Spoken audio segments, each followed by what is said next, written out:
같이 한번 읽어보겠습니다. 그리스도 안에서 둘이 하나가 되게 하심으로 통일을 이루십니다. 본문 말씀은 에베소서 1장 7절로 10절입니다. 다 같이 합독하겠습니다. 우리가 그리스도 안에서 그의 은혜의 풍성함을 따라 그의 피로 말미암아 구속 곧 죄사함을 받았으니 이는 그가 모든 지혜와 총명으로 우리에게 넘치게 하사 그 뜻의 비밀을 우리에게 알리셨으니 곧 그 기쁘심을 따라 그리스도 안에서 때가 찬 경륜을 위하여 예정하신 것이니 하늘에 있는 것이나 땅에 있는 것이 다 그리스도 안에서 통일되게 하려 하심이라. 아멘. 자, 오늘 본문 말씀에서 우리가 주목하고 자세히 살펴봐야 될 부분들이 때가 찬 경륜을 위하여 예정하신 것, 그것이 뭐냐? 하늘에 있는 것이나 땅에 있는 것이 다 그리스도 안에서 통일되게 하려고 하시는 것이다. 이것이 곧 하나님이 하실 일이라고 말씀을 하고 있다는 것입니다. 여기서 때가 찬 경륜이니까 이루어질 때가 된 하나님의 계획이라고 아시면 되겠습니다. 경륜을 하나님의 계획 또는 하나님께서 천지 만물을 다스리시는 그 다스리는 상태를 경륜이라고 이렇게 이야기를 합니다. 자, 그러면 하나님이 뭘 예정하셨느냐? 자, 여기 예정이라고 나오는 단어에 많은 분들이 오해를 하는 부분들이 좀 있습니다. 예정 그러면 보통은 미리 정한다 이렇게 우리가 알게 되죠. 뜻 자체가 그렇습니다. 미리 정하는 것. 그러면 도대체 하나님이 미리 뭘 정하셨을까? 하나님이 정하신 것에 대해서 오늘날 많은 기독교인들이 오해를 합니다. 왜냐하면 그렇게 목사들이 전하고 가르치니까. 그래서요 특히 장로교에서 주장하는 애정론은 하나님이 모든 것을 다 정하셨다 이렇게 이야기를 합니다. 다시 말해서 우리가 지금 교회에 나와서 예배를 드리는 것도 하나님이 정해 놓으셨기 때문에 이렇게 예배를 드리는 것이고, 반대로 지금 나오지 않고 믿지 않는 자들은 하나님이 또 정해 놓으셨기 때문에 믿지 않는 것이고, 이렇게 이해를 하는 분들이 있어요. 그러면 자, 이것이 만약에 하나님의 애정이라면 우리가 구원받고 또는 버림받아서 지옥에 가는 책임이 누구에게 있을까요? 하나님이 다 정해놨는데 하나님이 정해놓으신 것을 누가 바꿀 수가 있겠어요? 그렇겠죠? 그러면 책임도 누가 지셔야 돼요? 정하신 하나님이 주셔야 되겠죠. 그래서 하나님이 정하신 것은 결과를 정하신 게 아니에요. 하나님이 정하신 것은 방법을 정하시는 겁니다. 어떻게 우리가 하나님의 아들들 될 수 있는 것인가 하는 방법을 정하는 것이지, 어떤 사람은 태어날 때부터 하나님의 아들이 되기로 미리 정하고 어떤 사람은 태어날 때부터 버림받기로 미리 정하신 것이 아니라는 이야기입니다. 여러분들이 성경이 말씀하는 애정을 잘 알고 믿으시기 바랍니다. 다만 우리 하나님께서는 모든 것을 또한 알고 계시는 분입니다. 하나님이 모든 것을 정하신 것과 모든 것을 아는 것에는 많은 차이가 있어요. 자, 예를 들어서 여러분 잘 아시는 가룟 유다가 있죠. 예수님을 판 가룟 유다. 그러면 예수님은 가룟 유다가 예수님을 팔 것을 미리 아신 거죠. 그래서 떡을 찍어주면서 가서 네 할 일을 해라 그러니까 유다가 가서 예수님을 팔았잖아요. 그러면 이것이 하나님이 정하시는 겁니까? 하나님이 그걸 알고 계신 겁니까? 하나님 정하신 것은 아니에요. 만약에 유다가 하나님이 정하신 대로 예수님을 팔았다면 유다는 상 받아야 돼요. 유다는 왜 상을 받아야 되냐면 맡겨진 역할을 아주 훌륭하게 잘 해낸 거거든요.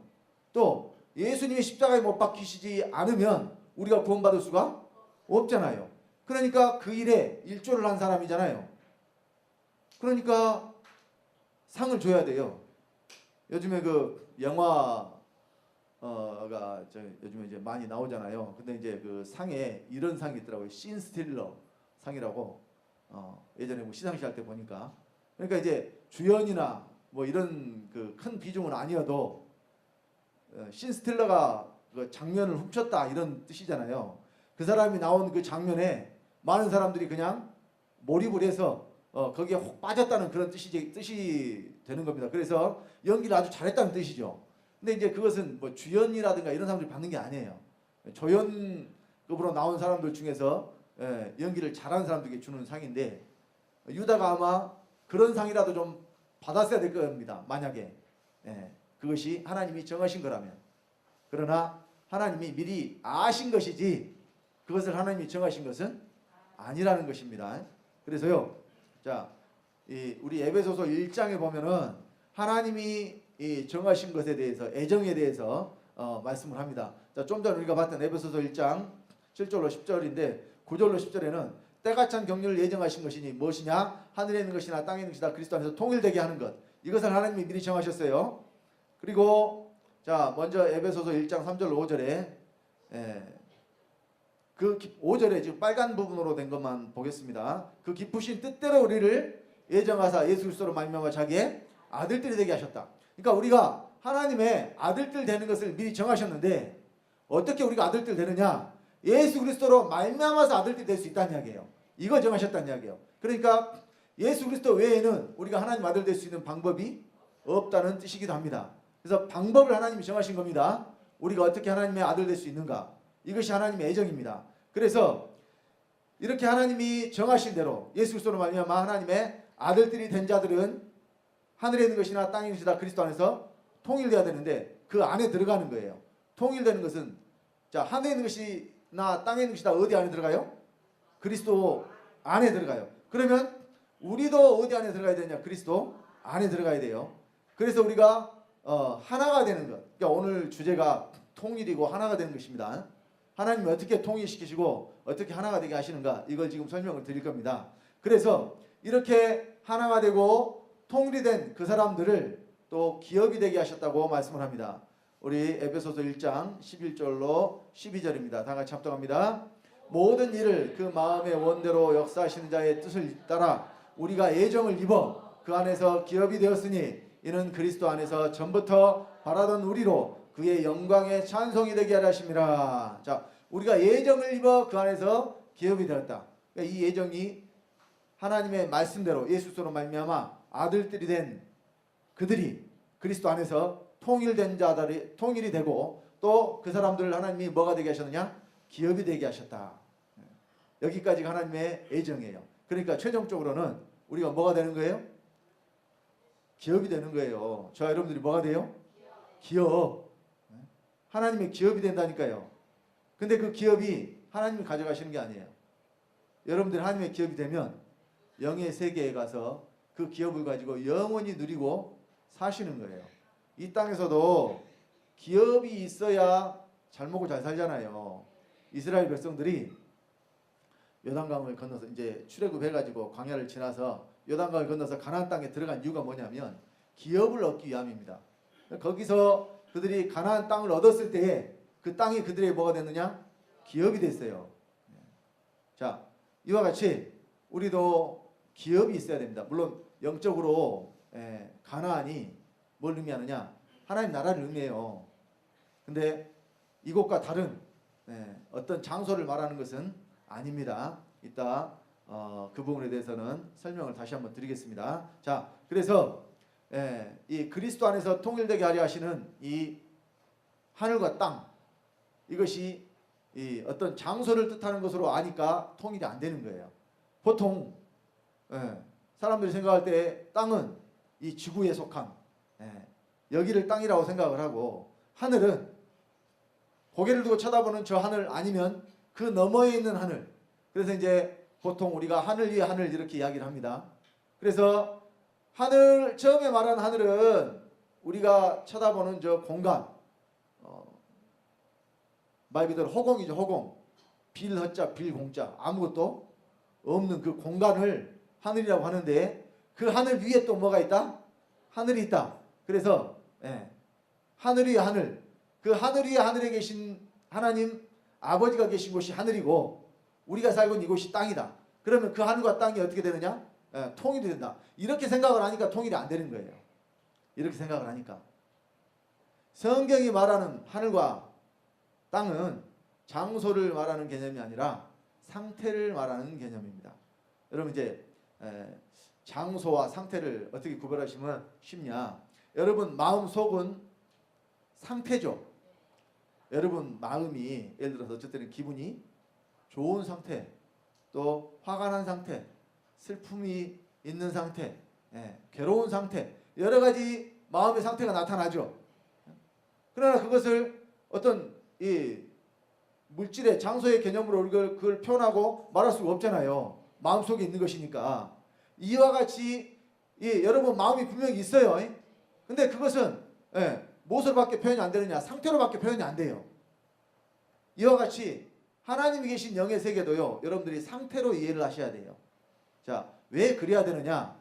하나님 나라가 그래야 어디에 이루어지냐? 내 안에 이루어지기 때문에 그렇습니다. 우리가 살고 있는 이 물질의 세계가요, 영의 세계와 분리되어 있다고 이렇게 알고 계신 분들이 굉장히 많아요. 왜냐하면 그렇게 가르치니까. 그래서 오늘날 기독교인들이 이 장례식장에 가서 이제 장례 예배를 드리잖아요.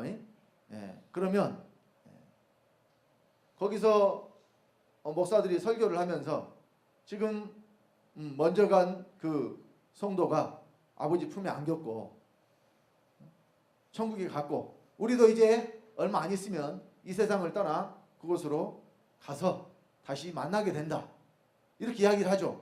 그러면서 부르는 찬송이 며칠 후 요단강 건너가 만나리, 이런 찬송을 불러요.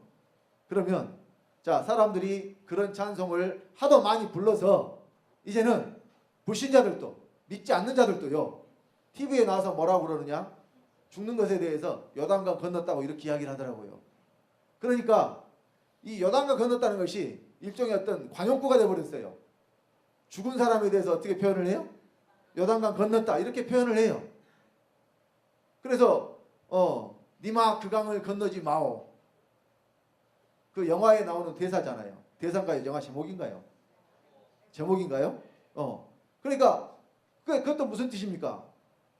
우리 예전에 이제 그 저승에 대한 그런 이야기를 많이 하잖아요. 그러면은 어떤 그 강을 건너가면 다시는 이승으로 돌아올 수 없는, 그러니까 이제 그 강을 건너주는 이제 저승사자가 있다 그러죠. 그런 이야기들을 많이 또 들었어요. 그러니까 그런 우리가 옛날부터 전해듣던 그런 강을 건너는 이야기와 성경의 요단강을 건너는 이야기를 같은 내용으로 이렇게 해서 이야기를 하니까 오늘날 기독교인들이 요단강 건너서 가나안 땅에 들어가는 것이 우리가 어디 가는 것이다? 천국에 가는 것이다, 이렇게 돼버렸어요. 그런데 여러분, 성경을 좀만 아는 분이라면은 의문을 가지게 됩니다. 왜냐? 이스라엘 백성들이 요단강 건너가니까 바로 그냥 평화가 있고 그냥 기쁨이 있고 희락이 있고 즐거움이 있는 그런 세계가 왔어요? 요단강 건너자마자 뭐가 있었냐? 여리고성이 있어요. 여리고성이. 남북문락의 요새. 그 여리고성이 무너져야 이제 가나안 땅을 얻을 수가 있거든요. 그러니까 요단강 건너자마자 뭘 했냐면은 전쟁했어요. 전쟁. 여리고성 전쟁 아닙니까? 그러면 아니 요단강을 건너가시 천국인데 천국 가서 그럼 여러분 전쟁하시겠다는 이야기예요 지금? 말이 돼요 안 돼요? 좀만 생각을 해보면 요단강 건너가는 것이 천국이 아니라는 것을 아셔야 된다니까요. 물론 요단강을 죽어서 건너간다고 하니까 문제가 있는 거예요. 그러면 요단강을 언제 건너가야 되느냐? 지금 우리가 건너야 돼요. 왜냐하면 요단강을 건너가야 기업이 있거든요. 그래서 요단강을 건너가니까 여리고성이 나와서 여리고성을 무너뜨리고, 그러니까 하나님의 전쟁이었죠. 7바퀴를 돌고 함성을 지르니까 무너져 버렸잖아요. 또 그 다음에 아이성의 전투, 아이성과의 싸움이 있었고, 그 뒤로도 가나안 7족을 멸하기 위해서 그들이 기업을 얻기 위해서 뭘 했느냐? 가나안 7족을 멸해야 기업을 얻을 수 있기 때문에. 그러니까 요단강 건너가서 계속 뭘 했냐면은 전쟁을 했어요. 그들이 싸워서 이겨서 기업을 얻었다는 이야기입니다. 그러니까 우리가 기업을 언제 얻어요? 천국 가서 얻어요? 천만의 말씀입니다. 여기서 여러분들이 기업이 되어야 돼요. 그러니까 그 기업이 어디에 있냐면 여러분 안에 있어요. 안에. 그러니까 여기 이 가나안 땅을 얻는 사건이 바로 뭐냐면 우리의 육체가 하나님이 우리에게 주시는 땅이 되는 거예요. 곧 하나님의 기업이 되는 거예요. 하나님의 땅, 하나님의 기업은 거룩해야 됩니다. 그래서요, 자, 우리가 이사야 66장 1절을 보면은 자, 하나님이 하신 말씀을 통해서 하늘과 땅에 대해서 우리가 좀 알 수가 있습니다. 자, 한번 다 같이 합독합시다. 여호와께서 이같이 말씀하시되 하늘은 나의 보좌요 땅은 나의 발등상이니 너희가 나를 위하여 무슨 집을 지을꼬 나의 안식할 처소가 어디랴. 자, 이 말씀을 잘 보시면 사람이 지은 곳에 하나님 계신 것이 아니라는 이야기입니다. 보통 다른 종교들은요, 신당을 종교를 위해서 뭔가를 짓잖아요. 종교를 위해서 뭔가 건물을 지어요. 그걸 그리고 굉장히 어떻게 여겨요? 신성하게 여기잖아요. 그럼 이슬람 같은 경우에는 그 이슬람 사원 모스크라 그러죠. 거기 안에 들어가는 것부터 시작해서 얼마나 경건하고, 또 천주교도 그 건물 자체에 얼마나 많은 의미를 부여합니까? 또 종교 안에 있는 자들은 다 그래요. 불교도 여러분 가보시면 들어간 입구부터 몽둥이든 그것들이 귀신을 쫓는다 그러는데 나는 보면 그것들이 더 귀신 같아. 절 6개월 보면은 그 몽둥이 들고 서 있는 것도 있잖아요. 사대청이라고 선악이라고 하는 것들. 그것들이 원래 귀신 쫓는다고 있는 것들인데 그것들이 더 귀신 같다니까요. 그 보세요. 그런 어떤 건물을 지어놓고 그곳에 신을 모셔놓고 그곳이 거룩한 곳이라고 이렇게 이야기를 하잖아요. 그러면 기독교도 만약에 이런 건물을 지어놓고 이곳이 뭘 거룩한 곳이라고 여러분 아시면 안 된다니까요. 과거에는 성전이 어디에 있었느냐? 건물, 사람의 손으로 지은 그곳이 이게 처음에 모형은 모세를 통해서 성막을 주셨고 하늘의 모형으로 성막을 주셨고 이제 또 그들이 이제 유랑 생활을 했기 때문에 이제 성막을 가지고 다녔지만 이제 땅을 얻고 기업을 얻고 난 뒤에는 하나님이 솔로몬을 통해서 성전을 짓게 하시죠.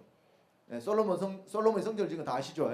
그래서 어떤 건물의 구약에는 마찬가지로 그곳에 하나님이 계시는 것으로 알고 신앙생활을 했다니까요. 섬겼어요. 그래서 예수님도 요한복음 2장에 보면은 성전에 가셔가지고 거기서 장사하는 사람들을 쫓아내시는 사건이 나옵니다. 그러면서 내 아버지의 집을 장사하는 자들의 소굴로 만들지 말라는 말씀을 하시죠. 그러면 거기 말씀을 보면은 어떤 장소가 건물이 성전인 것을 여러분 오해하실 수도 있어요.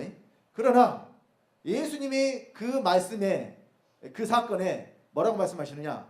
너희가 이 성전을 내가 사흘 동안에 일으키리라 말씀하시면서 이는 성전된 자기 육체를 가리켜 말씀하신 것이라 이렇게 말씀하시거든요. 이제는요 예수 그리스도 이후에는 성전이 어떤 건물이 아니에요. 사람이 성전입니다. 그러니까 최초로 사람으로서 성전 되신 분이 누구냐? 예수 그리스도였어요. 그래서 그 예수 그리스도가 이제 믿는 자들 안에 들어오시니까 또 누가 성전이 되느냐? 믿는 자들이 성전이 돼요. 자, 이곳은 말씀을 통해서 우리가 확인을 하고 넘어갑시다. 고린도전서 3장 16절 보겠습니다. 고린도전서 3장 16절입니다.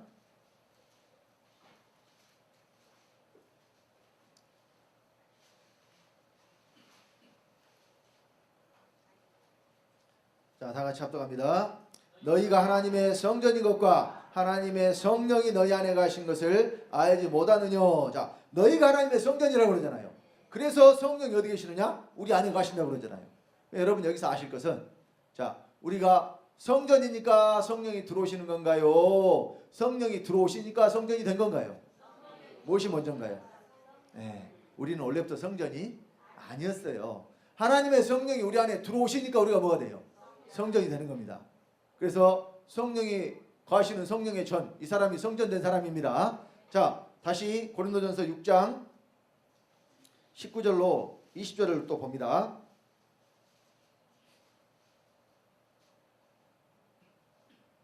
합독합니다. 너희 몸은 너희가 하나님께로부터 받은 바 너희 가운데 계신 성령의 전인 줄을 알지 못하느냐? 너희는 너희의 것이 아니라 값으로 산 것이 되었으니 그런즉 너희 몸으로 하나님께 영광을 돌리라. 여기는 더 구체적으로 너희 몸이 성령의 전이다. 우리 몸까지 성전되어야 될 것을 지금 말씀을 하고 계십니다. 자, 한 군데를 더 보겠습니다. 고린도후서 6장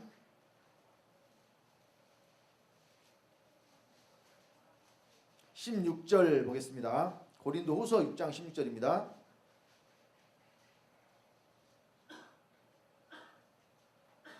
다 같이 합독합니다. 하나님의 성전과 우상이 어찌 일치가 되리요? 우리는 살아계신 하나님의 성전이라. 이와 같이 하나님께서 가라사대 내가 저희 가운데 가며 두루 행하여 나는 저희 하나님이 되고 저희는 나의 백성이 되리라 하셨느니라. 자, 우리가 살아계신 하나님의 성전이라고 말씀하고 있죠. 세 군데를 살펴봤는데 건물이 성전이 아닙니다. 누가 성전이냐? 구원받은 저와 여러분들이 성전이에요. 그러면 하나님 어디 계세요? 성전에 계시죠. 하나님이 성전에 계시잖아요. 그러니까 이 성전이 아버지의 집이 되는 거예요. 그래서 자, 이사야 66장 1절에 하늘은 나의 보좌요 했을 때 이 보좌는, 자, 성경이 말하는 보좌는 하나님의 주권과 통치하심과 다스리심, 이것을 말해요. 그러니까 하나님이 어디서 다스리고 계시느냐? 이 우주 만물을 다 다스리고 계시지만은 특별히 어디서? 내 안에서. 그러니까 하나님의 보좌가 어디 있느냐? 내 안에 있어야 된다니까. 여러분들이 어떤 이 의자를 생각하지 마시고, 왕이 앉는 의자 그걸 생각하지 마시고, 제가 아까 상태라고 말씀드렸잖아요. 상태. 내 이 마음의 상태가 하나님께서 다스려지는 상태가 된 사람이 곧 하나님의 보좌가 된 사람이에요. 그리고 땅이 나의 발등상이라고 말씀하셨죠. 여기서 땅은 육체를 가진 사람을 말해요. 육체를 가진 사람이 땅입니다. 그래서 아담을 어디서 취하셨어요? 흙에서 취하셨잖아요. 흙에서. 그래서 성경에 땅 이야기가 나오면 여러분 그걸 어떻게 이해하시면 되냐면 이 지구 땅덩이로 이해하지 마시기 바랍니다. 육체를 가진 내가 곧 땅이구나, 이렇게 아셔야 돼요. 이거는 비유로 말씀을 한 거지만 비유를 깨닫지 못하면 사실은 말씀을 깨닫기가 어려워요. 그래서 예수님이 말씀을 전하실 때 항상 비유로 말씀하신 이유가 거기에 있습니다. 우리가 참고적으로 이사야 62장 4절 말씀을 보면 자, 이렇게 되어 있습니다. 우리 다 같이 합독합니다. 다시는 너를 버리온 자라 칭하지 아니하며 다시는 내 땅을 황무지라 칭하지 아니하고 오직 너를 헵시바라 하며 내 땅을 뷸라라 하리니 이는 여호와께서 너를 기뻐하실 것이며 네 땅이 결혼한 바가 될 것임이니라. 자, 헵시바, 내 기쁨이 너에게 있다. 뷸라, 결혼한 여자, 이런 뜻입니다. 그러면 여호와께서 너를 기뻐할 것이면 네 땅이 결혼한 바가 된다. 여러분, 땅이 어떻게 결혼해요? 땅이 어떻게 결혼합니까? 그러면 이 땅이 이 지구 땅덩어리를 말할까요? 아닙니다. 사람이 땅입니다. 네 땅이라고 했을 때 이 땅은 사람 육체를 말해요. 그래서 자, 우리가 이 고린도서 3장 9절에 사도 바울의 말씀을 통해서 또 땅에 대한 이해를 조금 더 할 수가 있습니다. 우리 고린도서 3장 9절 말씀 다시 한번 보겠습니다. 우리는 하나님의 동역자들이요 너희는 하나님의 밭주 하나님의 집이니라. 사도 바울이 구원 얻은 사람들에게 뭐라고 말씀을 했느냐? 하나님의 밭주 하나님의 집이라고 말씀을 하고 있습니다. 하나님의 집은 누가 사시는 거예요? 그 하나님 사시는 거죠. 자, 하나님의 밭은 거기에 뭐가 심어지는 거예요? 아무 씨나 심어지는 거예요? 하나님의 밭이니까 하나님의 씨가 심어지는 거죠. 여러분, 밭은 땅이고 흙입니다. 밭은 땅이고 흙이에요. 저와 여러분들이 언제 하나님의 밭이 되고 하나님의 집이 되느냐? 육체가 있을 때 된다는 이야기예요. 육체가 있을 때. 지금 여기서 되셔야 된다는 이야기예요. 이것이 바로 하나님의 그 씨가 심어진 그 밭이 하나님과 결혼한 땅이 되는 거예요. 왜? 씨를 심었으니까. 결혼한다는 의미가 여러분 육체적인 관계만을 생각하지 마시고 생명의 관계로 생각을 하시면, 자, 씨를 가진 사람이 남편이고 그 씨를 받아서 생명을 내놓는 것이 아내예요. 이것을 무엇으로 표현했느냐? 밭으로 표현을 했다니까요. 비유적으로 말씀을 하신 겁니다. 자, 그래서 우리가 하나님은 어디에 계신 것으로 아느냐? 다 하나님 어디 계시냐고 물어보면 다 어떻게 이야기해요? 하늘에 계신다고 이야기해요. 여기 와서 말씀을 들었으니까 여러분들이 이제 내 안에 계신다고 말하지만 여기 오기 전에, 여기서 말씀 듣기 전에 여러분들 만약에 하나님 어디 계십니까 물어보면 다 뭐라고 대답했어요? 하늘에 계신다고 대답했어요. 근데 그것이 성경에 있어요, 없는 게 아니라. 자, 우리 마태복음 6장 9절에 주기도문 가르쳐 주셨죠. 기도를 가르쳐 주셨잖아요. 이렇게 기도하라고. 뭐라고 되어 있느냐? 그러므로 너희를 이렇게 기도하라. 하늘에 계신 우리 아버지의 이름이 거룩히 여김을 받으시오며. 자, 예수님이 기도를 가르쳐 주시면서 하나님이 어디 계신다고 말씀하셔요? 하늘에 계신다고 말씀하니까 아, 하나님 어디 계시는구나? 하늘에 계시는구나. 그래서 하늘이라는 장소를 딱 만들어 놓고 그곳에 누가 계신다? 하나님 계신다. 이렇게 자기 생각 속에 하나님을 묶어놔 버렸어요. 하늘이라는 장소를 자기 생각 속에 만들어 놓고 그곳에 누가 계신다? 하나님이 계신다. 그리고 또 말은 이렇게 하죠. 무소부재하신 하나님. 하나님의 특징에 대해서 설명을 할 때 무소부재라는 표현을 합니다. 자, 무소부재가 뭐냐? 없는 것이 없이 어디든지 다 계신다. 안 계신 곳이 없다. 이런 표현을 해요. 특히 하나님 형상이 없다고 주장하는 자들이 그런 표현을 더 합니다. 왜냐하면 하나님은 공기와 같이 천지에 충만하신 분인데 있기는 있어도 우리가 뭐 만질 수도 없고 볼 수도 없고 느낄 수도 없고 냄새도 맡을 수도 없는 그런 분으로 계신다. 이렇게 설명을 해요. 그래서요. 그 설명이 그럴듯해요. 왜? 하나님을 볼 수가 없으니까. 그런데요. 만약에 그런 하나님을 소개하고 그런 하나님을 만약에 전했다면 그들은 살아계신 하나님을 전하는 게 아닙니다. 여러분, 공기가 우리를 살게 하는 것은 되지만 그 공기 자체에 생명이 있는 것은 아니잖아요. 형상이 없으면요, 생명이 그 속에 있을 수가 없다니까요. 자, 이 물질 세계에 존재하는 모든 것을 둘로 나누자면 생물과 무생물로 나눌 수 있다니까요. 생명이 있는 것과 그렇지 않은 것을 나눌 수 있습니다. 그런데 무생물, 생명이 없는 것들은 형상이 없는 것들이 있어요. 기체로 존재하는 것들. 그러나 생명이 있는 것들은 형상이 없는 것이 단 하나도 없다니까요. 왜 그러느냐? 생명은 반드시 어디 안에 있기 때문에 그러느냐? 형체 안에 있기 때문에 그래요. 형체 안에. 좀만 생각을 해보시면 아실 수 있습니다. 그래서 하나님이 지으신 이 모든 만물에 그 신성이 깃들어 있어서 그들이 핑계치 못한다 그랬어요. 만물을 보고 여러분 하나님의 일하심을 깨달아 아셔야 됩니다. 그래서 자, 이 하늘이라는 개념을 왜 분리를 해놨느냐? 그러니까 아까도 말씀드렸지만 장례식장에 가서 천국을 언제 가느냐? 죽어서 간다고 하는 이유가 거기에 있어요. 어떤 개념으로 생각을 하느냐? 자, 이게 좀 설명을 하자면 요것이 천국이라고 합시다. 예를 들어서 천국이 여기 있고 요것이 우리가 살고 있는 물질의 세계라고 합시다. 지구라고 합시다. 지구가 여기 있고 이 사이에 우주가 있고 그러니까 몇 부분으로 나눠졌냐면 우리가 살고 있는 지구 한 부분, 그 다음에 지구 밖을 넘어가면 우주 한 부분, 그 우주를 넘어가면 뭐가 있느냐? 하나님 계신 영의 세계 한 부분. 이렇게 크게 몇 부분으로 이루어졌다고 생각을 해요. 세 부분으로 이루어졌다고 생각을 한다니까요. 그러니까 우주 너머에 있는 그 하나님 계신 곳은 지금 가요? 죽어서 가요? 그래서 죽어서 간다고 사람들이 믿게 됐단 말입니다. 이게 잘못된 거예요. 여러분 아실 것은 자, 하나님이 모든 만물을 지으신 것은 다 믿어지시죠? 모든 만물을 하나님 다 지으셨잖아요. 영의 세계든 물질의 세계든 하나님 다 지으셨어요. 그러면 뭘 먼저 지으셨을까요? 하나님이 영의 세계와 물질의 세계 중에 당연히 영의 세계를 먼저 지으셨겠죠. 그럼 이렇게 영의 세계를 지어놨다고 합시다. 그리고 이 영의 세계와 따로 물질의 세계를 지으신 게 아니에요. 하나님이 이 영의 세계 안에 이렇게 지었어요.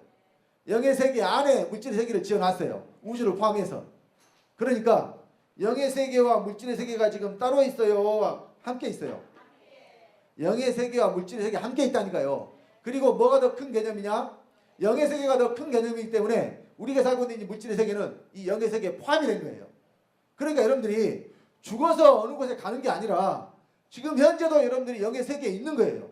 단지 육체가 있기 때문에 그 세계를 알지 못은 느끼지 못하는 것 뿐이에요. 그러면 우리가 언제 영의 세계에 가느냐? 가는 게 아니라니까요. 현재도 이미 뭐예요? 현재도 이미 영의 세계라니까요. 그러니까 여러분 죽어서 뭐 요즘 영화에는 저승사자가 데려오죠. 그 뭐 신과 함께라는 영화 보면 이름 3번 부르면 완전히 죽어버리더만. 그러니까 2번 부르고 예를 들어서 이름이 예를 들어서 성대다 제가 주성대잖아요. 예? 제 이름이. 그러니까 주성대, 주성까지 부르면 안 죽어. 3번을 불러야 되는데 거기서 또 3번을 이야기하더라고. 그렇게 불러야 되는데 거기까지 안 부르니까 안 죽더라니까요. 저승사자가 이름을 3번 부르면 어떻게? 죽어요 이제. 그런 세계가 아니에요. 그러니까 여러분들이 자 그래서 자, 예수님도 하나님의 나라에 대해서 말씀하시기를, 하나님 나라를, 성경 여러분 잘 봐보세요. 만약에 하나님 나라를 죽어서 간다는 말씀이 한 말씀이라도 있으면 찾아보세요. 제가 그 구절당, 한 구절당 1,000,000원씩 드릴게요. 현상금 1,000,000원. 한 구절당 1,000,000원씩 드릴게요. 10구절 찾아갖고 오면 1억 버는 거예요. 있겠어요? 없다니까요. 제가 아무리 성경을 봐도 죽어서 천국 간다는 말씀이 없어요. 그리고 천국에 간다는 말도 없어요. 들어간다는 말은 있어도. 여러분, 간다는 것과 들어간다는 것이 같아요? 비슷한 개념으로 보이지만 엄청 차이가 있는 개념이에요. 자, 들어간다는 것은 바로 어디에 있느냐? 바로 지금 앞에 있는 것이 들어가는 거예요.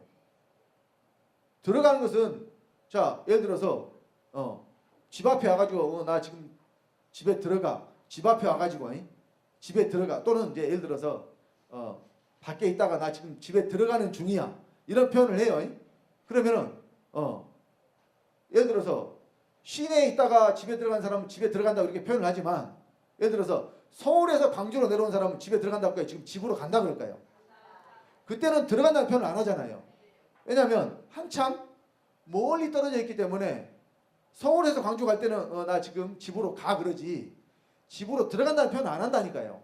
그러니까 이건 이 단어에서 나타나는 그런 어떤 그 의미를 잘 생각을 하셔야 돼요. 그러니까 성경에 천국에 간다라는 말씀이 없고 들어간다는 말씀이 있어요. 그리고 예수님이 가장 먼저 외치신 말씀이 뭐냐?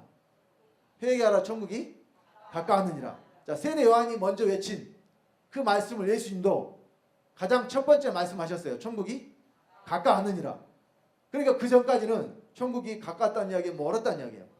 예수님 말씀하시기 전까지는 천국이 멀었다는 이야기예요. 근데 그 천국이 이제 어떻게 했어요? 가까웠으니까 어떻게 하면 돼? 들어가기만 하면 돼요. 근데 누가 천국이냐? 예수 그리스도가 천국이에요. 그러니까 우리가 어디 안에 들어가는 것이 천국에 들어가는 거냐? 그리스도 안에 들어가는 것이 천국에 들어가는 거예요. 어떻게 그리스도 안에 들어갈 것이냐? 지금 그걸 말씀을 드리고 있어요. 자, 그래서 죽어서 가는 천국 생각하지 마시라니까요. 그러니까 사도 바울이 하늘에 있는 영원한 초소가 우리에게 있는데, 그 하늘에 있는 영원한 초소로 우리가 간다고 말하는 게 아니라 그 초소로 우리가 덧입는다고 말했다니까요. 우리 고린도후서 5장 1절로 3절을 보겠습니다. 자, 1절로 2절만 보겠습니다. 고린도후서 5장 1절로 2절 합독하겠습니다. 만일 땅에 있는 우리의 장막 집이 무너지면 하나님께서 지으신 집 곧 손으로 지은 것이 아니요 하늘에 있는 영원한 집이 우리에게 있는 줄 아나니, 과연 우리가 여기 있어 단식하며 하늘로부터 오는 우리 초소로 덧입기를 간절히 사모하노니. 하늘에 있는 영원한 집으로 가요? 하늘에 있는 초소로 우리가 덧입어요? 그러면 가는 게 아니라 오는 거잖아요. 가는 거예요, 오는 거예요? 여러분, 가는 것과 오는 것은 정반대잖아요. 언제도 한번 말씀드렸지만 이것이 오라는 거예요, 가라는 거예요? 오라는 거예요, 가라는 거예요? 시작을 본 사람은 안다니까요. 그러니까 제가 어떻게 시작을 했느냐? 이렇게 시작을 했으면 오라는 거예요, 지금. 그런데 이렇게 시작을 했으면 뭐예요? 이거 가라는 거예요. 근데 중간에 본 사람은 이것이 오라는 것인지 가라는 것인지 알아요, 몰라요? 몰라요. 그러니까 헷갈리지 마시라고요. 오는 것과 가는 것은 정반대 이야기라니까요. 그러니까 성경대로 해야죠. 성경에 천국에 간다는 이야기 없는데 간다고 전하면 그 천국 가겠어요? 가는 곳이 없는데 어디로 가? 어디로 가실래요? 그러니까 가지 말고 오게 하시라니까요. 하늘에 있는 초소로 우리가 덧입어야 돼요. 그러니까 천국이 우리에게 오는 겁니다. 누가 천국이에요? 그리스도가 천국이니까. 그리스도가 어디에 들어오시면? 내 안에 들어오시면 내가 여기서 천국이라니까요. 그래서 로마서 14장 17절에 하나님의 나라는 먹는 것과 마시는 것이 아니요 성령 안에서 의와 평강과 희락이라. 여러분들이 이 땅에서 성령 안에서 의와 평강과 희락의 상태가 되면 이미 이곳이 영의 세계이기 때문에 그 상태 그대로 육체를 벗으면 바로 하나님 나라예요. 어디 가고 말고 할 것이 없어요. 그래서 예수님이 하나님 나라는 어디 있다고 말씀하셔요?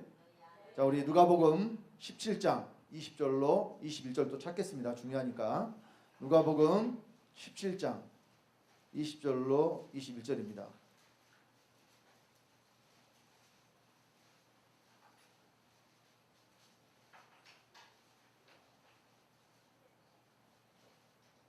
자, 다 같이 합독합니다. 바리새인들이 하나님의 나라가 어느 때에 임하나이까 묻거늘 예수께서 대답하여 가라사대 하나님의 나라는 볼 수 있게 임하는 것이 아니요 또 여기 있다 저기 있다고도 못하리니 하나님의 나라는 너희 안에 있느니라. 하나님 나라가 사람 속에 이루어질 것을 분명히 예수님이 말씀하셨잖아요.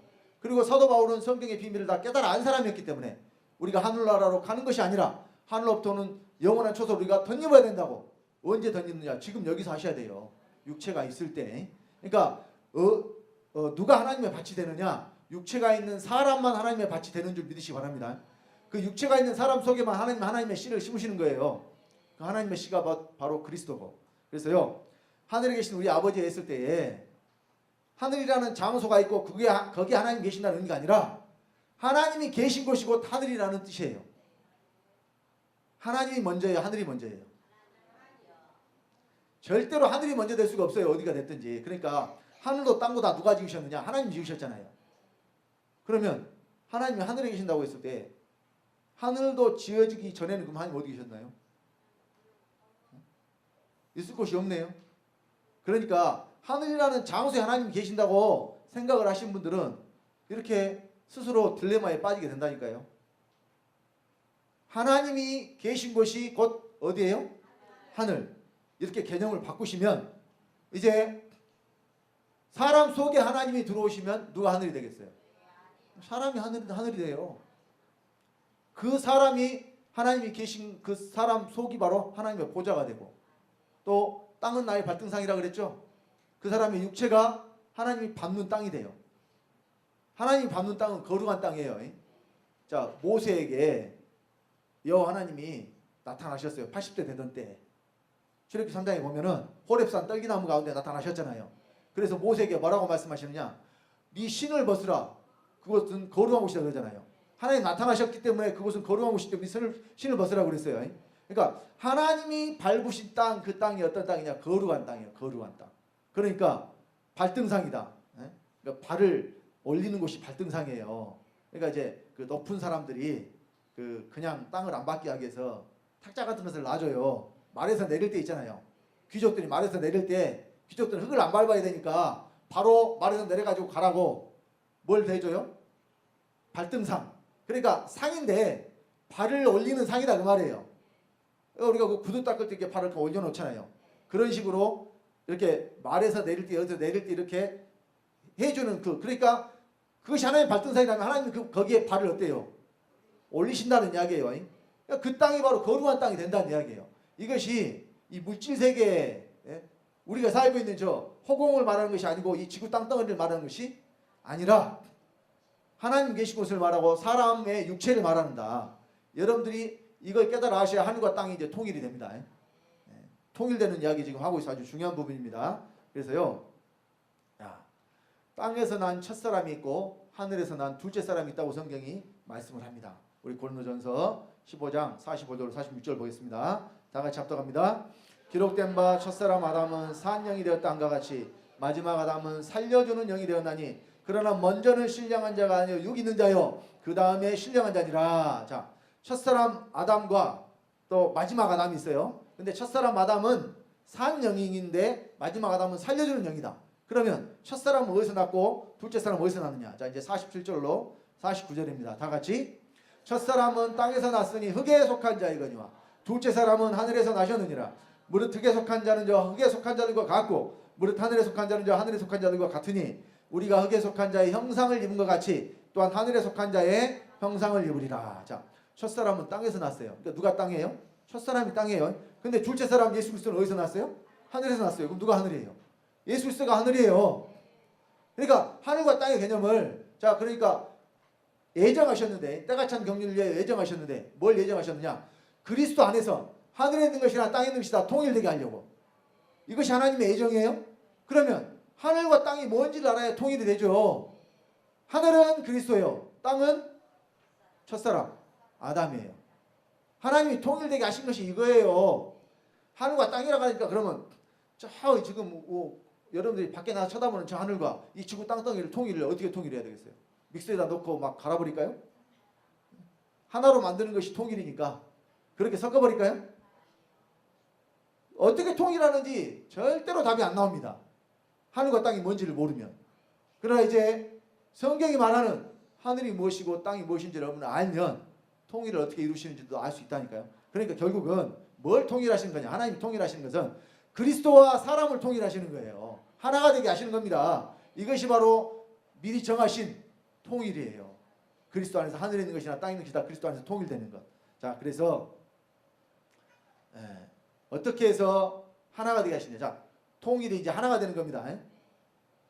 우리가 지금 여기 남한과 북한으로 지금 나눠져 있잖아요. 그러니까 지금 전 세계 유일한 분단 국가라 그러잖아요. 그 전에는 또 독일도 동독과 서독으로 이렇게 나눠져 있었잖아요. 근데 이제 하나의 독일이 됐잖아요. 통일이 됐으니까 그래요. 우리는 아직 통일이 안 됐으니까 하나가 됐어요, 안 됐어요? 안 돼 있잖아요. 같은 민족이고 같은 말을 쓰고 같은 땅에 살고 있지만 반으로 딱 나눠져 가지고 지금 남과 북으로 둘이 돼 있잖아요. 통일이 안 돼서 그래요. 자, 이와 같이 둘을 하나로 만드는 것이 뭐냐면 통일입니다. 그러면 자, 어떻게 해서 첫사람과, 그러니까 하늘에서 난 사람과 땅에서 난 사람을 통일을 시키려면은 성분 자체가 다르잖아요. 통일이 되겠어요, 안 되겠어요? 안 된단 말이에요. 적당히 섞어서 내는 세계가 아니라니까요. 그래서 하나님이 통일하시는 방법을 여러분 아셔야 돼요. 자, 어떻게 둘로 하나를 만드시느냐? 에베소서 2장 14절로 16절에 잘 말씀을 해주고 있습니다. 자, 우리 다 같이 합독하겠습니다. 그는 우리의 화평이신지라 둘로 하나를 만드사 중간에 막힌 담을 허시고 원수된 것 곧 의문에 속한 계명의 율법을 자기 육체로 피하셨으니 이는 이 둘로 자기 안에서 한 세 사람을 지어 화평하게 하시고 또 십자가로 이 둘을 한 몸으로 하나님과 화목하게 하려 하십니다. 원수된 것을 십자가로 소멸하시고, 여기 말씀을 잘 보시면요, 자, 둘 하나를 만드는데 어떻게 하느냐? 막힌 담을 헐어요. 담이 있어요. 담이 헐어버려요. 또 자, 의문에 속한 계명의 율법을 자기 육체로 폐해요. 허물어버리고 폐해버리고 또 뭘 하느냐? 세 사람을 지어요. 근데 또 십자가로 이 둘을 화목하게 하나님과 하려고 원수된 것을 십자가로 또 소멸. 그러니까 보세요. 허물어버리고 폐해버리고 소멸시켜버림으로 둘이 어떻게 돼? 하나가 되게 해요. 그럼 여러분, 허물어버리고 폐해버리고 소멸해버리는 것은 뭘 허물고 뭘 폐하고 뭘 소멸시키는 거냐? 아니 그러니까 둘을 적당히 섞어서 하나를 내놓는 게 아니라요, 하나를 완전히 없애버리고 폐해버리고 허물어버려서 하나가 한다는 뜻이라니까요. 그래서요, 자, 왜 십자가를 주셨느냐? 십자가로 멸하고 폐하고 죽여버리려고. 무엇을? 무엇을? 자, 무엇이 하나가 돼야 되느냐? 땅에서 난 첫사람과 하늘에서 난 둘째 사람이 하나가 돼야 돼요. 그런데 하나가 되게 하려고 보니까 땅에 있는 사람 그대로 두고 하늘 사람하고 하나가 되게 할 수가 없어요. 그래서 뭘 멸하고 폐하고 죽여버리느냐? 첫사람을. 어떤 사람을? 그러니까 일방적으로 하나님이 하나를 완전히 없애버린 다음에 하나가 되게 하시는 거예요. 그러니까 여러분 잘 아셔야 돼요. 신앙생활은요, 내가 없어지는 거라니까요. 나라는 존재가 옛사람이 사라져버리는 것이 신앙생활의 과정이에요. 그래서 내가 사라지는 만큼 내가 새 사람이 될 수 있는 거예요. 이것을 위해서 그리스도가 십자가에 달려 죽으신 겁니다. 자, 그래서 먼저 십자가로 뭘 죽이느냐? 우리 옛사람을 죽여버려요. 자, 로마서 6장 3절로 4절 다 같이. 무릇 그리스도 예수 합하여 세례를 받은 우리는 그의 죽으심과 합하여 세례받은 줄을 알지 못하느냐?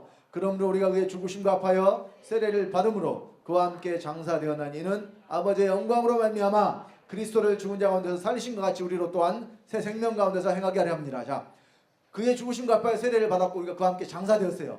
그러니까 예수와 함께 우리가 십자가 못 박혀 죽은 거예요. 그러면 이 죽음으로 무엇이 멸해지느냐? 자, 로마서 6장 6절입니다. 다 같이. 우리가 알거니와 우리 옛사람이 예수와 함께 십자가에 못 박힌 것은 죄의 몸이 멸하여 다시는 우리가 죄에게 종노릇하지 아니하려 함이니. 자, 옛사람이 못 박혔다니까요. 새 사람이, 그러니까 옛사람이 못 박히니까 우리가 새 사람이 돼요. 아까 새 생명 가운데 행하게 하려 함이라 그랬죠. 누가 새 사람이냐? 새 생명을 받은 사람이 곧 새 사람입니다. 그러면 이 사람 속에서는 무엇이 멸해야 되느냐? 죄의 몸이 멸해야 돼요. 그래서 십자가에 못 박아 우리가 예수와 함께 십자가에 못 박혀 죽음으로 우리 속에 있는 무엇이 멸해지느냐? 죄의 몸이 멸해져야 돼요. 그래야 우리가 그리스도 어떻게 해요? 온전하게 하나가 될 수가 있습니다. 하나님은 거룩하신 분이니까 그 거룩하신 분이 내 안에 있는 더러운 것과 하나가 될 수 없기 때문에 내 속에 있는 죄의 몸을 어떻게 해요? 멸해버리시는 거라니까요. 자, 또 히브리서 10장 9절로 10절입니다. 다 같이. 그 후에 말씀하시기를 보시옵소서 내가 하나님의 뜻을 행하러 왔나이다 하셨으니 그 첫 것을 피하심은 둘째 것을 세우려 하심이니라. 이 뜻을 쫓아 예수 그리스도의 몸을 단번에 들이심으로 말미암아 우리가 거룩함을 얻어노라 하자. 뭘 피해요? 첫 것을 피해야 되나요? 첫 것이까지 뭐라 그랬어요? 첫사람은 땅에서 난 사람이라고 그랬죠? 그 첫사람을 패버리고 뭘 세워요? 둘째 것. 둘째 사람은 어디서 났어요? 하늘에서 났잖아요. 하늘에서 난 사람을 세우는 거예요. 어디에? 믿는 저와 여러분 안에 세우는 겁니다. 이것이 바로 예수님이 하나님의 뜻을 행하러 오셔서 하신 일이에요. 첫 것을 피하고 둘째 것을 세우기 위해서. 그래서 첫 것에 그분은 죄가 하나도 없는 분이지만 죄 때문에 돌아가셨잖아요. 그 누구 죄 때문에? 저와 여러분의 죄 때문에 세상 모든 죄를 위해서 돌아가셨잖아요. 이것이 바로 첫 것을 피하기 위함입니다. 그래서 자 요한일서 3장 8절에 죄를 짓는 자는 마귀에게 속하나니 마귀는 처음부터 범죄함이니라. 하나님의 아들이 나타나신 것은 마귀의 일을 멸하려 하심이니라. 자, 마귀의 일이 또 어디에 있어요? 마귀의 일이 사람 밖에 있나요? 마귀의 일이 죄입니다. 죄. 그래서요 이 마귀의 일을 멸하고 죄의 몸을 멸하는 거예요. 이것이 곧 십자가로 하신 일입니다. 그래서 말만 우리가 그냥 예수만 죽었다고 하니까 또 말은 내가 죽었다고 하는데 여전히 내가 안 죽고 사니까 죄의 몸이 멸해지지 않는다니까요. 내가 예수와 함께 죽음으로 그러니까 죄의 몸은 어떻게만 멸해지느냐? 내가 그리스도와 함께 죽었다는 그 믿음으로만 멸해져요. 이 죽음 안에 들어가지 않으면 절대로 여러분 그리스도 여러분 안에 들어오실 수가 없어요. 그러니까 전주에도 말씀을 드렸지만은 하나님의 아들이 되는 믿음의 5대 원칙 5가지가 있습니다만은 1번부터 3번까지는 지식이에요. 지식. 올바른 지식. 여러분 지식도 중요합니다. 바로 알아야 돼요. 근데 그 지식은 사실입니다. 실체. 의의 실체예요. 근데 실제로만 끝나면 믿음이 아닙니다. 그리스도가 어디로? 네? 안에 실존하는 존재로 계셔야 돼요. 4번에 대해서 여러분들이 믿고 그 죽음이 여러분들에게 실제가 될 때에 그리스도가 여러분 안에 들어오시게 되어 있어요. 그러니까 하나님 아들이 된 믿음의 5대 원칙 그거 여러분 주보 뒤편에 있어요. 박스 쳐져가지고 항상 묵상하시고 잘 그것을 말씀을 생각을 해보셔야 돼요. 그래서 정말 내가 그리스도와 함께 죽었느냐. 그러니까 예수님 십자가에 달려 돌아가실 때요. 이미 하나님 편에서는 모든 사람이 다 죽었다고 말씀을 합니다. 우리 고린도후서 5장 14절 한번 보겠습니다. 고린도후서 5장 14절입니다.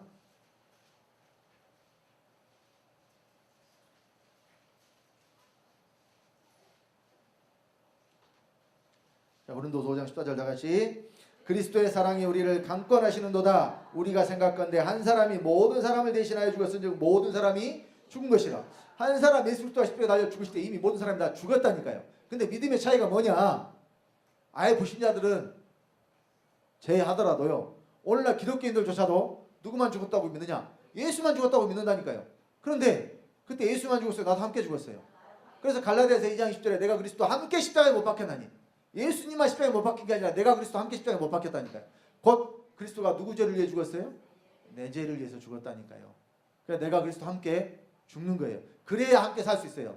그래서 로마서 6장 7절에 우리가 그리스도 함께 죽었으면 또한 그와 함께 살 줄을 믿노니 함께 죽은 자만 함께 살 수 있는 줄 믿으시기 바랍니다.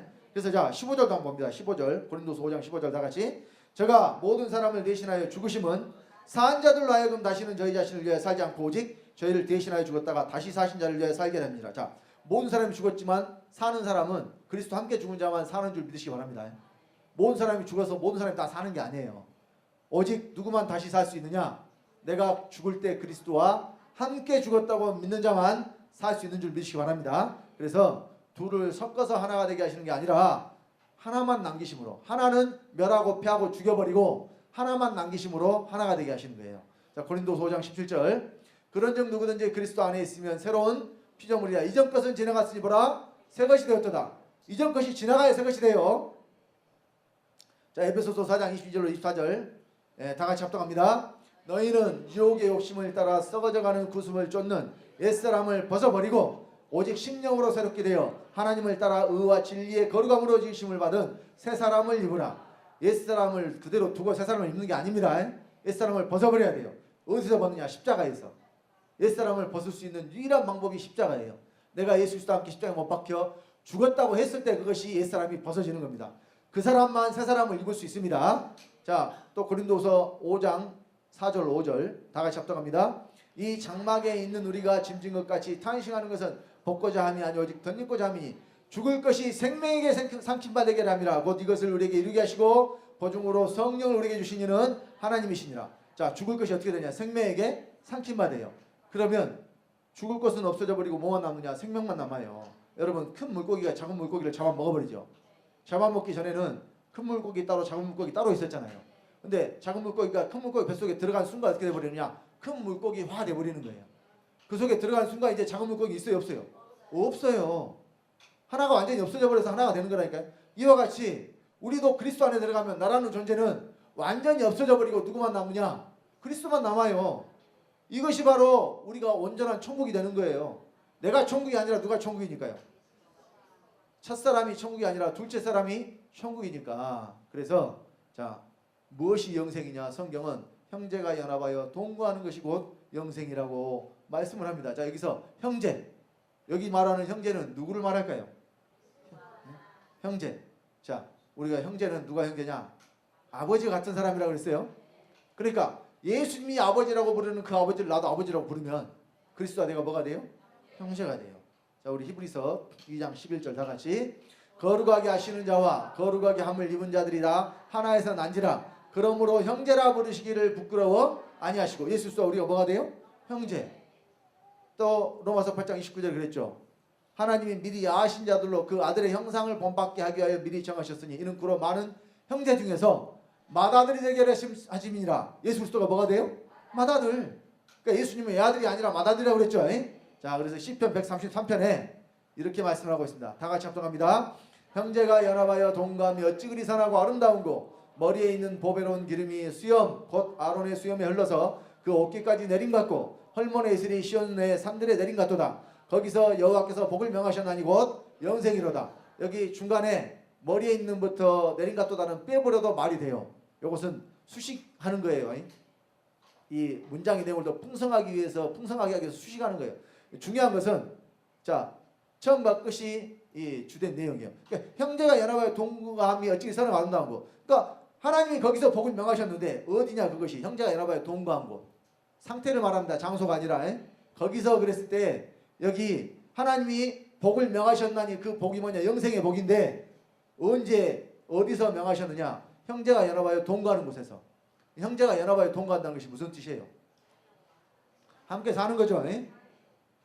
그러면 예수 그리스도와 내가 함께 사는 걸 말한다니까요. 이것이 곧 뭐냐면 영생이에요. 그러니까 예수 그리스도가 하늘에 계셔야 돼요? 내 안에 들어와 계셔야 돼요? 그래서 누가 영생이냐? 예수 그리스도가 영생입니다. 요한일서 5장 20절 다 같이 합독합니다. 또 아는 것은 하나님의 아들이 이르러 우리에게 지각을 주사 우리로 참된 자를 알게 하신 것과 또한 우리가 참된 자고 그의 아들 예수 그리스도 안에 있는 것이니 그는 참 하나님이시여 영생이시라. 예수 그리스도가 참 하나님이요 영생이에요. 그러니까 그 영생이신 그리스도가 어디로 들어와요? 내 안에 들어와요. 그래서 내가 그리스도와 하나가 되는 겁니다. 영원히 함께 사는 거예요. 그래서 데살로니가전서 5장 9절로 10절에 예수께서 왜 죽으셨느냐? 나와 함께 살려고 죽었다 그랬어요. 하늘에 올라가려고 돌아가신 게 아니라 영원히 나와 함께 살려고 죽으셨어요. 자, 데살로니가전서 5장 9절 10절입니다. 다 같이. 하나님이 우리를 세우심은 노하심에 이르게 하심이 아니요 오직 우리 주 예수 그리스도로 말미암아 구원을 얻게 하신 것이라. 예수께서 우리를 위하여 죽으사 우리로 하여금 깨든지 자든지 자기와 함께 살게 하려 하셨느니라. 함께 살게 하려 하셨다니까요. 깨든지 자든지 항상. 자, 그래서 자, 오늘 정리를 합니다. 이제 둘이 하나가 되게 하시는데 하나님이 둘이 하나가 되게 하셔요. 통일하십니다. 그렇게 하늘에 있는 것이나 땅에 있는 것이나 둘이 하나가 되게 하시는데 섞어서 하나가 되게 하는 게 아니라 하나를 완전히 죽이고 멸하고 패해버리심으로 하나가 되게 하셔요. 그러니까 무엇을 패하느냐? 첫 것을 패하죠. 첫 사람을 멸하고 죽이죠. 그럼 뭐만 남느냐? 둘째 사람만 남아요. 어디서 하느냐? 그 일을 내 안에서. 그러니까 저 여러분 속에서 무엇은 사라져버리고 나라는 존재 옛사람은 완전히 사라져. 근다고 해서 여러분 의지가 없어진다는 이야기가 아니에요.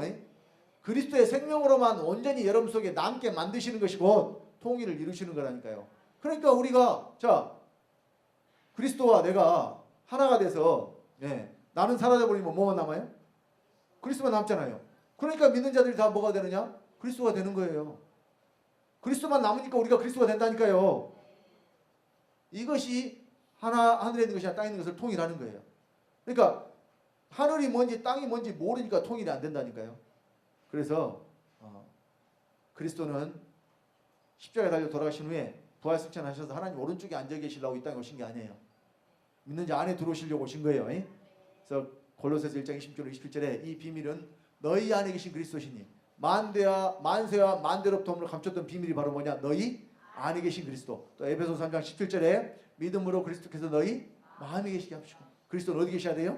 마음에. 그래서 지금 그리스도가 내 안에 들어와서 사시면 그 사람이 하나님의 나라요 성전이요 또 그 그리스도로 말미암아 영생을 얻은 자가 되고 하나님의 아들들이 되는 겁니다.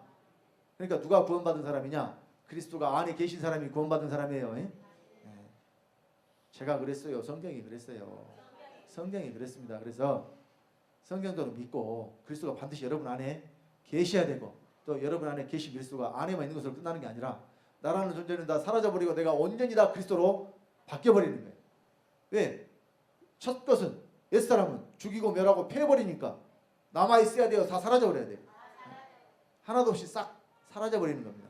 여기서 그걸 하고 가시면 여러분들이 온전한 기업이 되고 그 일을 다 끝마치지 못하고 가면 불에 들어가서 또 처리를 하고 가셔야 되고 그렇습니다. 그래서요 우리 사랑하는 주학교 성도님들 이 땅에서 그리스도와 온전히 하나가 되어서 옛사람은 완전히 멸해버리시고 새사람이신 그리스도로 말미암아 이 땅에서 아버지가 약속하신 모든 기업을 다 받아 누리시는 성도님들 되시기를 예수 이름으로 간절히 축원드립니다. 기도하겠습니다. 아버지 하나님 주님의 은혜를 감사드립니다. 그리스도 안에서 둘이 하나가 되게 하심으로 통일을 이루시는데 그 방법이 첫 것인 옛사람을 완전히 패하고 멸하고 죽여버리심으로 둘째 사람이신 예수 그리스도로 말미암아 하나가 되게 하시는 것을 이 시간 말씀 전했습니다. 사랑하는 우리 중학교 성도님들 이 말씀들이 실제가 되게 하심으로 이 땅에서 온전히 그리스도로 통일을 이룬 자들이 다 되어서 우리 아버지가 약속하신 삼층천의 기업을 다 받아 누리는 아버지의 거룩한 후사들 다 되도록 복 주시고 인도하여 주시옵소서. 말씀 가운데 함께 하신 주님께 감사를 드리며 주 예수님으로 말미암아 주 예수님의 생명을 받고 주 예수가 된 하나님의 아들 주성대 목사가 기도드렸습니다. 아멘. 우리 다 같이 일어나셔.